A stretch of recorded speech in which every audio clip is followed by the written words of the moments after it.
Hi friends, welcome to RK family vlogs. இந்த video ஞாயிற்றுக்கிழமையும் திங்கக்கிழமையும் எடுத்தது. இந்த 2 நாள் எப்படி போச்சு அப்படின்றத இந்த விலாகில் பார்க்கலாம். வீடியோக்குள்ளே போகிறதுக்கு முன்னாடி இப்போ தான் நம்ம சேனல் ஃபஸ்ட் டைம் பார்க்குறீங்க அப்படின்னா சேனலை மறக்காமல் சப்ஸ்கிரைப் பண்ணுங்கள். அப்படியே பக்கத்தில் இருக்க பெல் பட்டன் கிளிக் பண்ணுங்கள். அப்போ நான் வீடியோ போட்டதும் உங்களுக்கு நோட்டிஃபிகேஷன் வரும். வீடியோவை மிஸ் பண்ணால் பார்ப்பீங்க. வாங்க இப்போ விலாகை கண்டினியூ பண்ணலாம்.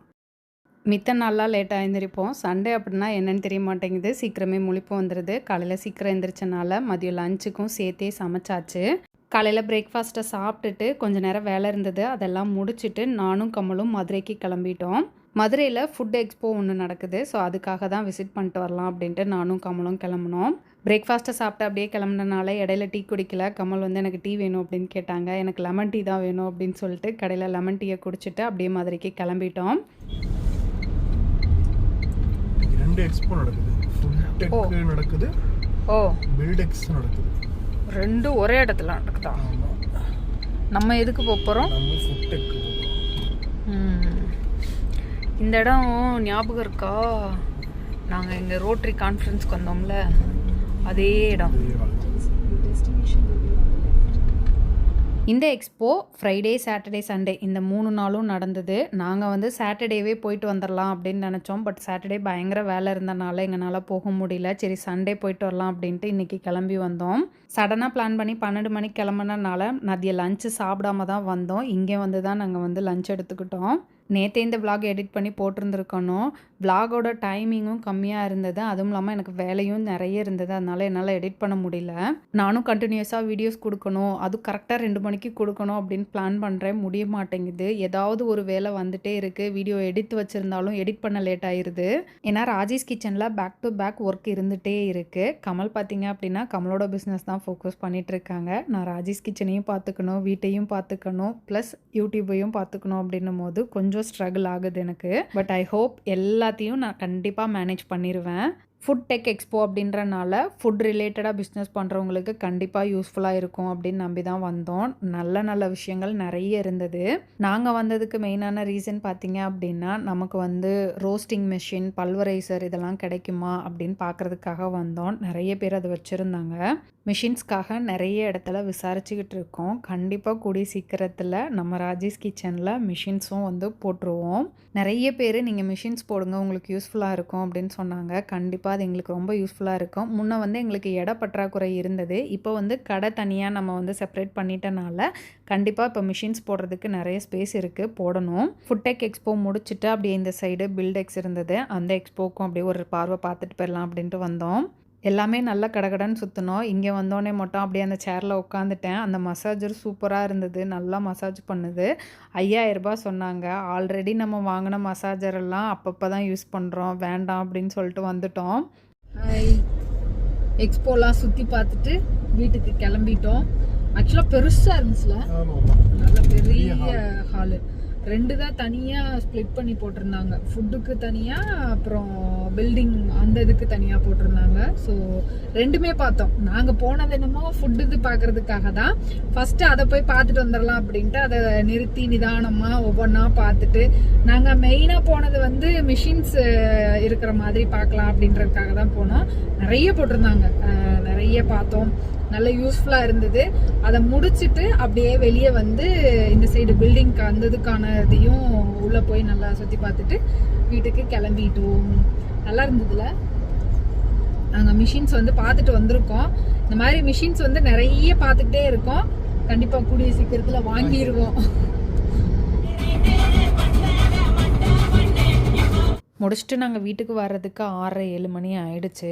வீட்டுக்கு எந்த வேலையுமே ஓடலை. கமல் என்னன்னு தெரில, வந்தோடனே தூங்கிட்டாங்க. கமலுக்கு கொஞ்சம் கோல்டாக இருந்தது. கமலுக்கு கோல்டாக இருந்தனால நம்ம போவேணாம் அப்படின்னு தான் சொன்னேன். இல்லை பரவாயில்ல, லாஸ்ட் நாள் போயிட்டு வந்துடலாம் அப்படின்னு சொல்லி கமல் கூப்பிட்டு போனாங்க. வீட்டுக்கு வந்தால் அந்த பிள்ளைங்க லைட்டு கூட போடாமல் டிவி பார்த்துட்டு இருக்காங்க. சண்டே ஒரு மாதிரி அலைச்சல்லையே போச்சு. நைட் டின்னர் சீக்கிரம் சாப்பிட்டுட்டு எல்லாருமே சீக்கிரம் தூங்கியாச்சு. இந்த வீடியோ மண்டே எடுத்தது. மண்டேலேருந்து கண்டிப்பாக சீக்கிரம் எந்திரிச்சிடணும் அப்படின்ட்டு 6 மணிக்கு அலாரம் வச்சுருந்தேன். ஒரு 6:30 போல் தான் எந்திரிச்சேன். 7 மணிக்கு எவ்வளோ வெயில் அடிக்குது பாருங்கள். எல்லாருமே சீக்கிரம் தூங்கினனால எல்லாருமே காலையில் 6:30க்கெலாம் எந்திரிச்சாச்சு. கமல் எந்திரிச்சதும் டீ வேணுமா அப்படின்னு கேட்டேன். இல்லை எனக்கு ஏபிசி மில்க் தான் வேணும் அப்படின்னு சொல்லிட்டாங்க. அதனால் ஏபிசி மில்க் தான் போட்டேன். நம்மளோட ஏபிசி மால்ட்டு கூட நமக்கு இந்த மாதிரி பிங்க் கலரில் கொடுக்காது. பட் ஏபிசி பவுட்ரு பார்த்திங்க அப்படின்னா கொஞ்சோண்டு போட்டாலே இந்த மாதிரி பிங்க் கலரில் வருது. நம்ம வித்தவுட் ஸ்வீட் ரெடி பண்ணுறனால உங்களுக்கு வேணும்னா ஸ்வீட் வந்து நீங்கள் ஆட் பண்ணிக்கலாம். அப்படி இல்லாட்டி அப்படியே ஏபிசி பவுடர் மட்டும் போட்டு கூட குடிச்சுக்கலாம். ஏபிசி மில்கை குடிச்சிட்டு அப்படியே ஒர்க் அவுட் பண்ணலாம் அப்படின்னு சொல்லிட்டு ஸ்டார்ட் பண்ணிட்டேன். ஒரு சிலர் கேட்டிருந்தாங்க, அக்கா இப்போல்லாம் ஒர்க் அவுட் பண்ணுறது இல்லையா அப்படின்னு. ஆக்சுவலாக வந்து காலையில் எந்திரிக்கிறது லேட்டு அப்படின்றனால காலையில் எந்திரிச்சு என்னோட வேலைகளை பார்க்குறதுக்கு மட்டும்தான் டைம் இருக்குது. ஒர்க் அவுட் பண்ணுறதுக்கு டைம் கிடைக்க மாட்டேங்குது. அதனாலேயே இன்றைக்கி சீக்கிரம் எந்திரிக்கணும் அப்படின்னு நினச்சி சீக்கிரம் எந்திரிச்சிட்டேன். எந்திரிச்சதும் ஒரு ட்ரிங்கை குடிச்சிட்டு ஒர்க் அவுட் தான் பண்ணணும் அப்படின்னு நினச்சேன். அதனால் ஒர்க் அவுட் பண்ணிகிட்ருக்கேன். கால் வலி எப்படி இருக்குது அப்படின்னும் சிலர் கேட்டிருந்தாங்க. கால் வலி இன்னும் லைட்டாக இருந்துட்டு தான் இருக்குது. அது கம்ப்ளீட்டாக எனக்கு க்யூர் ஆகலை. அதனால தான் நான் ஷூ போட்டிருக்கேன் அப்படின்னாலும் அதுக்குள்ளே வந்து அந்த கால் வலிக்காக ஒரு பேடு மாதிரி இருக்குது. அந்த பேடு வச்சு அதுக்கு மேலே தான் நான் ஷூ போட்டிருக்கேன். அந்த பேடு வச்சுட்டு அதுக்கு மேலே நான் ஷூ போட்டு ஒர்க் அவுட் பண்ணும்போது எனக்கு ஒர்க் அவுட் பண்ணுற டைமில் பெருசாக வலி தெரிய மாட்டேங்குது. அக்கா வெயிட் போட்டிங்களா, வெயிட் லாஸ் சேலஞ்ச் ஸ்டார்ட் பண்ணலையா அப்படின்னு ஒரு சிலர் கேட்குறாங்க. ஆக்சுவலாக யாராவது வெயிட் போட்டிங்களா அப்படின்னு கேட்டால் ஐயோ வெயிட் போட்டது தெரியுதா அந்த மாதிரி தான் எனக்கு ஃபீல் ஆகுது. எனக்கே அது ஃபீல் ஆகுது. நம்ம வெயிட் போட்டுட்டோம், இத்தனை நாள் வந்து ஒர்க் அவுட்டு டயட்டு அப்படின்னு நம்ம ஃபாலோ பண்ணிட்டு இருந்தோம். இப்போ அதை பற்றி யோசிக்கிறதே இல்லையே, ஏன் இப்படி இருக்கோம் அப்படின்னு நிறைய யோசிச்சிருக்கேன். காலையில் எந்திரிச்சு ஒர்க் அவுட் பண்ணிட்டேன் அப்படின்னாலே அந்த டே ஃபுல்லாக நான் ஆக்டிவாக இருப்பேன். ஒர்க் அவுட் பண்ணுறேன் அப்படின்னா ஃபுட்டுலேயும் கான்சென்ட்ரேட் பண்ணுவேன்.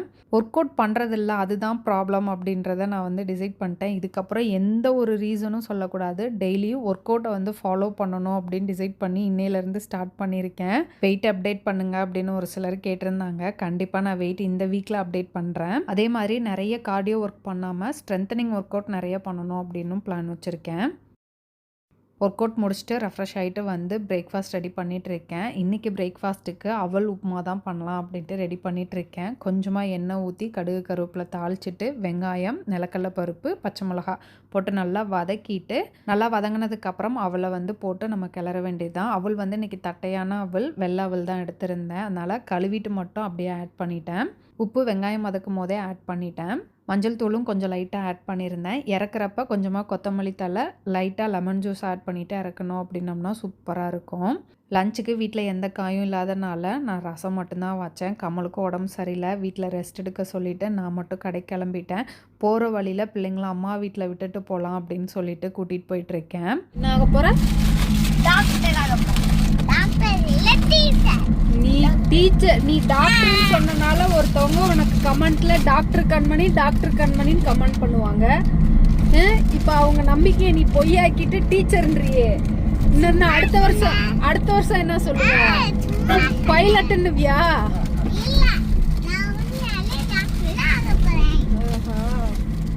அதுக்கு நல்லா படிக்கணும், நீட் எக்ஸாம்லாம் எழுதணும்.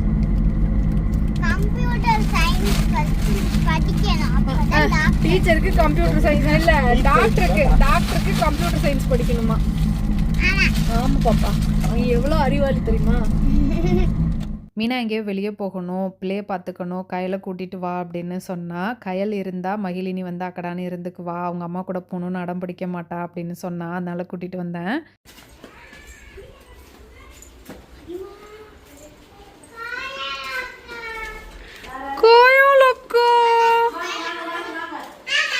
ஐயோ வந்தோடனே எப்படி தாவுது பாரு. உனக்கு கையலக்கானா ரொம்ப பிடிக்குமா? ஐயோ அப்போ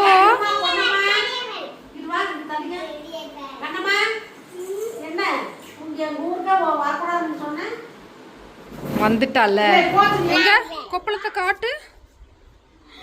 ஐயோ அப்போ எவ்வளோ பெரிய கொப்பளம். எதுக்கு வந்துச்சு இவ்வளோ பெரிய கொப்பளம்? வெயிலுக்கா? வெயில்ல போய் விளையாட கூடாதுல்ல, அங்கேயே ஏன் விளையாண்ட? வெயில்ல விளையாட கூடாதுல்ல.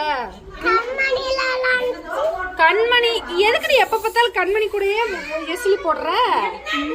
மகிழினிக்கு கையில் பார்த்தோன்னே பயங்கர ஹாப்பி. எப்படியோ ஒரு 2 நாள் இருந்துட்டு வாங்க அப்படின்னு பிள்ளைங்களை விட்டுட்டு நானும் அப்படியே கடைக்கு கிளம்பிட்டேன். வேலை நிறைய இருந்தது.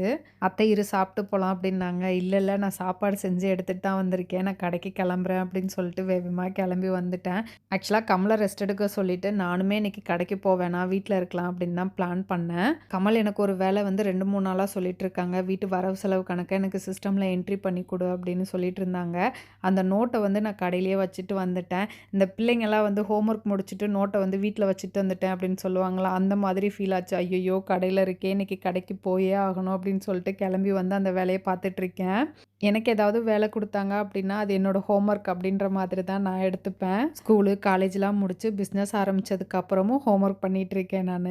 3 மாசம் வரவு செலவு கணக்கு அப்படின்றனால டே ஃபுல்லாக இழுத்துருச்சு எனக்கு. வேலையெல்லாம் முடிச்சுட்டு ஒரு 7:30 போல் கிளம்பிட்டேன். வீட்டில் வெஜிடபிள் சுத்தமாக இல்லை அப்படின்றனால வரும்போதே வெஜிடபிள்ஸ்லாம் வாங்கிட்டு வந்துட்டேன். டின்னர் வேலையை முடிச்சுட்டு அதை அப்படியே எடுத்து வைக்கணும். டின்னருக்கு தோசை ஊற்றி தக்காளி சட்னி தான் ரெடி பண்ணியிருந்தேன். கமல் 1 வீக் சென்னை ட்ரிப் போனப்போலேருந்தே வீட்டில் வந்து நான் பெருசாக சமைக்கிறது இல்லை. மகா பிள்ளைங்க வந்திருந்தனால அத்தை தான் சமையல் வேலையெல்லாம் பார்த்துக்கிட்டாங்க. நான் அப்பப்போ தான் சமைச்சேன் அப்படின்றனால வீட்டில் வந்து வெஜிடபிள்ஸ் வாங்கவே இல்லை. வீட்டில் சுத்தமாக வெஜிடபிள் எதுவும் இல்லை. பூண்டு தக்காளின்னு எதுவுமே இல்லை. சரி இன்னைக்கு வாங்கிட்டு வந்துடலாம் அப்படின்னு சொல்லிட்டு தான் வாங்கிட்டு வந்தேன். கீரை 2 கட்டு, வாழைப்பூ 1 வாங்கியிருந்தேன். இதே ஒரு 2-3 நாள் வச்சுப்பேன் அப்படின்றனால மித்த வெஜிடபிள்ஸ் வந்து கம்மியாக தான் வாங்கினேன். கீரை வாழைப்பூ வந்து இப்போ எடுத்து வச்சேன் அப்படின்னா கண்டிப்பாக மிட் நைட் ஆயிரும் அப்படின்றனால அப்படியே கவர் போட்டு எல்லாத்தையும் எடுத்து வச்சுட்டு நாளைக்கு தான் க்ளீன் பண்ணணும். அவ்வளோதான், இந்த விளாக் இதோட முடிஞ்சது. இந்த வீடியோ உங்களுக்கு பிடிச்சிருக்கும் நம்புகிறேன். பிடிச்சிருந்தா லைக் பண்ணுங்கள், மறக்காமல் சேனலை சப்ஸ்கிரைப் பண்ணுங்கள். அடுத்த வீடியோவில் பார்க்கலாம். அது வரைக்கும் பாய்.